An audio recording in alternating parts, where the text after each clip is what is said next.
السلام علیکم نئی ویډیو سره تاسو غلکلی وایو امید لرم چې تاسو ټول به روغ جوړ او خوشحاله وئ ژوند په مزو کې به وئ دوستانو مینوالو په سعودي عرب کې د ټریفک په حادثه کې د ډیل سره تعلق لرونکي شپږ مسافر وروڼه شهیدان شول هغه مسافر چې خپل خوږ وطن پاکستان یې پریښی و خپل ښځه بچي پریښي و خپل مور او پلار یې پریښي او په پردي وطن کې به شپې سبا کولې په پردي وطن کې شپې سبا کول ډېر زیات ګران کار دی خو دوی مجبور او د مجبورۍ له لاسه په پردي وطن کې پراته او خپلو ښځو بچو لپاره خپلو میندو خویندو لپاره پیسې ګټلې او چې د هغوی زندګي لږه ښه شي د هغوی زندګي ښه کولو لپاره هغوی خپله زندګي په دو باندې لګولې وه چې هغوی سره هلته ټریفک حادثه رامخې ته شوه چې په هغه ټریفک حادثه کې هغه شپږ وانه د ډیل سره تعلق لرونکي مسافر شهیدان شول دوستانو دوی سره ټریفک حادثه په کومه طریقه باندې رامخې ته شوه ټریفک حادثې مکمل تفصیل تاسو ته زه په دې ویډیو کې درکوم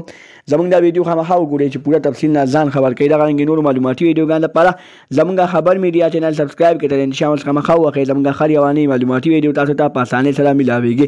دوستانو مینوالو ډېره زیاته افسوسناکه ډېره زیاته دردناکه واقعه رامخې ته شوې ده دوستانو د ډیل سره تعلق لرونکي شپږ مسافر وروڼه چې په سعودي کې به مسافري کوله د خپلو ښځو بچو لپاره د خپلو میندو خویندو لپاره چې زما میندې خویندې ښه زندګي تېره کړي زما ښځه بچي ښه زندګي تېره کړي د ښه زندګي تېرو لپاره هغوی په پردي وطن کې شپې سبا کولې خو په پردي وطن کې ورسره ټریفک حادثه رامخې ته شوه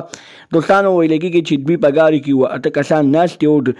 موټرو ورکوټې شانتې ګاډی خو مخکې ترې ناست لغړ شانتې د اوبو کانټینر روان و یا د پټرولو کانټینر نه روان و هغې سره یې ور دننه کړی دی د دوی بریک کار پرېښی دی د هغه بریک کار پرېښودونه بعد د دوی ګاډی په هغوی ګاډي کې ور دننه شوی دی او دوی سره دغه حادثه رامخې ته شوې ده او ټول ملګري